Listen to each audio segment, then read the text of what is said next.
Republik Kekacauan. Ketika terlalu banyak luka membuat dunia bertanya, apa yang sebenarnya terjadi di era Jokowi? Jelas melanggar hukum, melanggar hak asasi manusia atau HAM, dan melanggar hak imunitas konstitusional rakyat, constitutional immunity, khususnya para aktivis. Selanjutnya, kami, para diaspora Indonesia dari 25 negara lebih, sebenarnya malu mengangkat isu ini ke dunia internasional. Tetapi melihat penegak hukum di Indonesia, khususnya Barreskrim dan Polda Metro Jaya, yang tidak bisa netral, atau setidaknya kok tidak netral gitu ya, dan tidak bisa bertindak adil atau kurang bertindak adil, maka kami terpaksa harus meminta bantuan dari luar negeri untuk ikut mengawasi dan melakukan penyelidikan tersendiri. Di sebuah negeri yang katanya gagah, katanya berdaulat, katanya demokratis, tiba-tiba udara menjadi lebih berat dari asap knalpot bus kota. Bukan karena polusi industri, tapi karena polusi politik yang makin menyesakkan dada. Udara panas ini bukan datang dari musim kemarau, tapi dari tumpukan polemik yang dibiarkan menumpuk seperti sampah di sungai yang tidak pernah dibersihkan. Dan di pusaran badai itu, satu nama selalu masuk daftar trending, bagaikan aplikasi yang tidak bisa dihapus. Joko Widodo. Ya ini serius loh ini, karena ini negara apa sih kayak begini sih? Kok kita pakai jubah segini, kok kualitasnya begini? Kok Pak Jokowi nggak jadi tersangka di sini, terdakwa? Saya nggak berkomentar, Pak. Hutang-hutang kita kepada Cina, mau itu kereta cepat atau tambang atau apa, suatu yang menggunakan uang Cina, kita berharap pemerintahan Cina menangkap Jokowi karena uangnya nggak dikembalikan. Nah, hukumlah di sana. Mau pakai tembak, mau pakai apa silakan. Atau kita pakai cara menawarkan seperti Chun Doo-hwan, diasingkan, ya kan? Tidak boleh ditemuin siapapun. Publik sudah lama bingung, apakah ini presiden, legenda, atau tokoh fiktif dari drama politik panjang yang tidak pernah habis episodenya. Lumbung kasus yang meletus, negara kelelahan mematikan api. Kegaduhan nasional tidak lagi seperti keributan biasa. Ini bukan riuh gosip tetangga. Ini badai politik yang menampar negara seperti pesawat turbulen tanpa sabuk pengaman. Semua dimulai dari kelompok aktivis yang bernama Ihan atau Jaki. Mereka bukan sekedar kumpulan orang yang hobi demo. Tidak. Mereka adalah orang-orang yang mengumpulkan catatan, pengaduan, dan suara-suara nyaring yang selama ini diabaikan. Dan mereka tiba-tiba berkata, jika negara tidak berbenah, kita bawa semua ini ke mahkamah internasional. Kalimat itu seperti melempar petasan ke ruangan penuh bensin. Mendengar ancaman itu, negara seperti tersedak. Bukan karena takut, katanya, tapi karena capek jelasin ke publik hal yang gak selesai-selesai. Di Cikini, para aktivis berkumpul, bukan untuk ngopi, tapi untuk mengkaji apa yang mereka sebut sebagai era kriminalisasi paling absurd dalam sejarah modern Indonesia. Opini publik mulai liar. Lah, kok sampai internasional segala? Negara lagi pusing, apa gimana? Jawabannya sederhana, terlalu banyak api yang harus dipadamkan, dan semuanya menyala bersamaan. Kasus-kasus yang membebani negeri, dari Wuhus sampai Morowali. Disinilah mulai masuk bab paling pedas, karena rakyat Indonesia, menurut banyak pengamat satir, seperti tidak diberi jeda untuk bernafas. Satu isu belum padam, dua isu baru muncul, 5 isu lama nyala lagi, 7 isu lama lama-lama jadi legenda urban. Mari kita bedah satu persatu, versi satir, opini liar, dan sarkasme publik yang beredar. 1. Kereta cepat Wuhus. Cepat keretanya, lambat beresin utangnya. Publik mencecar pertanyaan, ini kereta cepat atau kereta mahal? Masalah pembiayaannya menjadi topik favorit warung kopi nasional. Rakyat bingung, siapa sebenarnya yang bertanggung jawab atas utang yang terus berubah angka seperti skor pertandingan bola? Setiap kali isu ini muncul, negara seperti tersengal. Tenang, semua terkendali. Sayangnya, publik tidak mudah lagi ditenangkan dengan kalimat standar. Apalagi ketika rumor beredar bahwa beban negara meningkat, retribusi naik, pajak naik, tapi hiburan rakyat cuma satu, kereta yang melesat cepat menuju kebingungan fiskal. Ijazah yang tak pernah usai. Ini bukan lagi isu serius. Ini sudah seperti sinema elektronik yang tayang ulang setiap 3 bulan sekali. Publik menunggu episode terakhir, tetapi yang keluar selalu trailer, pernyataan tidak konsisten, klarifikasi yang dianggap setengah matang, dan pihak kampus yang jawabannya bikin publik semakin bingung seperti ujian SBMPTN. Apakah masalah ini benar? Tidak ada yang tahu. Apakah masalah ini selesai? Publik sepakat tidak. Dan karena tidak selesai, polemik ini terus menjadi bahan bakar bagi kelompok oposisi, aktivis, dan komentator politik untuk menyerang titik paling sensitif dalam narasi kekuasaan. Bandara Morowali, drama geopolitik bercampur industri tambang. Inilah episode paling panas. Bagaimana tidak? Narasi publik meledak ketika isu beredar soal bandara yang dibangun, dikelola, atau diperpanjang oleh perusahaan asing tanpa kehadiran penuh negara atau simbol negara yang seharusnya ada. Yang membuat publik gemetar bukan fakta atau fiksinya, tetapi imajinasi bahwa ada wilayah di Indonesia yang seolah-olah lebih nyaman bagi korporasi daripada bagi negara sendiri. Ketika isu ini muncul, jagat maya terbakar. Ini Indonesia atau negara franchise? Kenapa TNI turun tangan? Kenapa sekarang ramai? Dalam narasi publik, bandara ini seperti rumah kontrakan yang tidak jelas siapa pemilik sebenarnya. Tambang ilegal, legenda gelap yang tidak pernah selesai. Setiap tahun ada, setiap pemerintah berganti, tapi pola tuduhan tetap sama. Ada elit yang diduga bermain.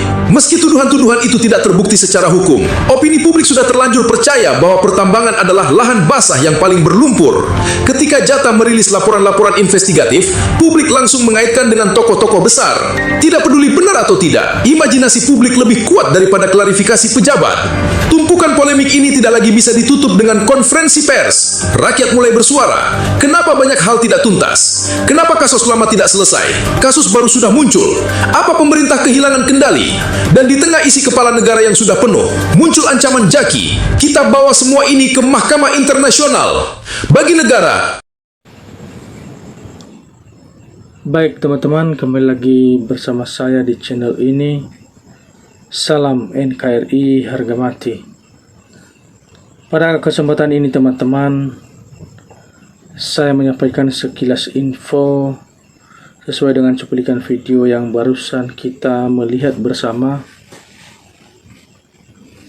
di mana di sebuah cuplikan video tersebut kita melihat bahwa Indonesia meminta bantuan terhadap atau kepada internasional, di mana pada kasus-kasus atau isu-isu dugaan ijazah Pak Jokowi selama ini kayaknya tidak mampu, makanya meminta bantuan dari internasional. Di mana pada kasus tersebut teman-teman,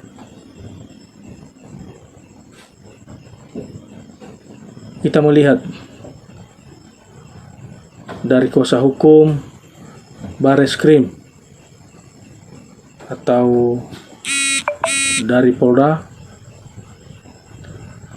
mereka tidak netral dalam mengambil kesimpulan atau dalam mengambil tindakan dalam hal-hal atau dalam kasus dugaan ijazah Pak Jokowi ini. Makanya internasional ikut campur dalam hal ini dan mereka bertindak sesuai dengan kasus-kasus atau isu yang terjadi pada saat ini.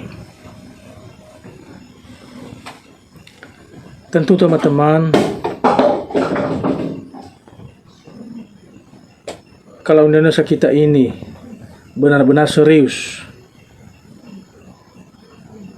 atau kuasa-kuasa hukum di negara kita ini benar-benar adil, melakukan tindak-tindakan yang sesuai dengan pelanggaran-pelanggaran atau kasus-kasus yang ada di negara kita ini, tentu kita mampu menjalankan sesuai dengan peraturan-peraturan yang ada di negara kita ini. Tentu teman-teman, dengan datangnya internasional atau ikut campur dalam hal kasus ijazah Pak Jokowi ini, tentu kita sebagai warga negara Indonesia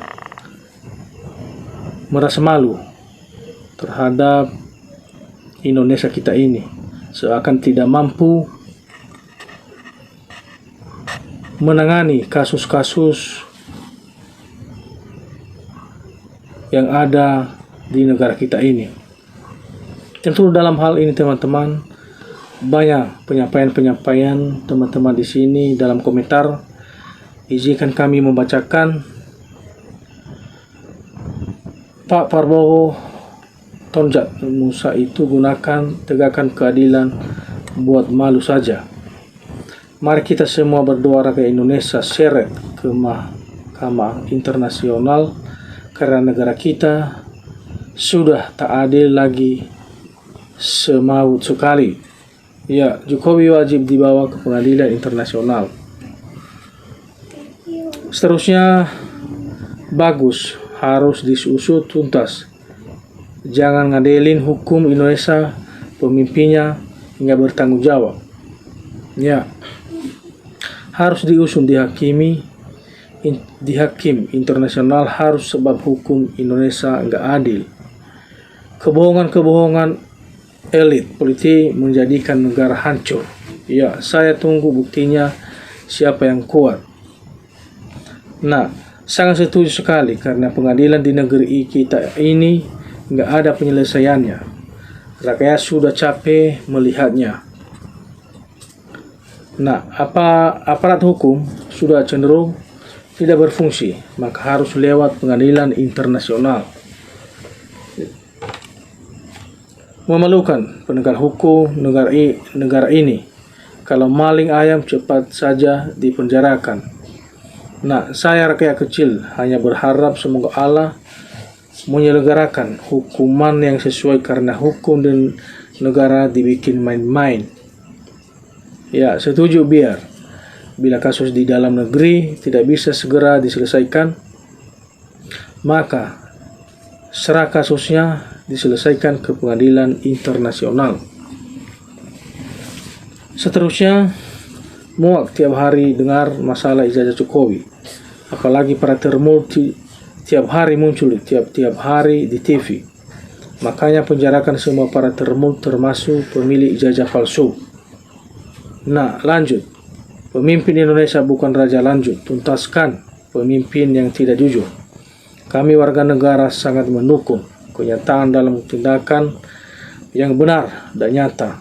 Yang dibutuhkan bukan sekedar berita-berita tidak henti-hentinya dari hari ke hari, bahkan tiap jam. Seterusnya teman-teman, disampaikan juga di sini solusi tepat bawa aja Mahkamah Internasional. Sudah nggak percaya dengan aparat Indonesia. Buat malu saja, Pak Prabowo, hentikan senyap. Ini tegakkan hukum, buat malu saja. Nah, Jokowi harus dipenjara, pensiunan harus dicabut. Orang macam Jokowi tidak usah diseret ke pengadilan, cukup diselesaikan langsung. Nah, bagus begitu, lebih baik selesaikan urusan di dunia ini daripada mati tinggalkan masalah. Seterusnya, benar sudah bikin gaduh, penjarakan orang harus ditangkap paksa nih. Tapi saya Bapak Prabowo melindungi. Bila benar sangat kita tunggu atas kebenarannya. Nah, mantap, setuju, lebih cepat lebih baik, lanjutkan hukum mati. Kalau orang itu masih hidup, negara masih kacau parah. Seterusnya, serahin aja ke rakyat penegak hukumnya. Udah aja kadut, jangan kasih gaji mereka yang gak benar. Saya sangat bersyukur kalau berita ini benar, kegaduhan akan reda dan damai ayam tentram. Nah, pokoknya banyak terlibat sehingga susah kasus Jokowi tiada akhirnya memuaskan, memalukan. Cepat turunkan tanganmu agar negara ini biar tenang. Memalukan, masih begini, nggak bisa menyelesaikan. Bagaimana dengan masalah-masalah yang besar? Saya setuju bawa saja ke Mahkamah Internasional. Saya pribadi berdoa semoga Jokowi jadi kenyataan diseret ke pengadilan internasional biar negara ini menjadi makmur dan sejahtera.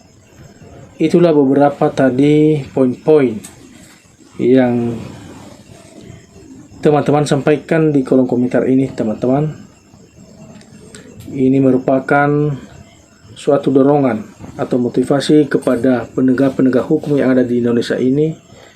Semoga benar-benar menjalankan tugas demi keadilan di negara kita ini.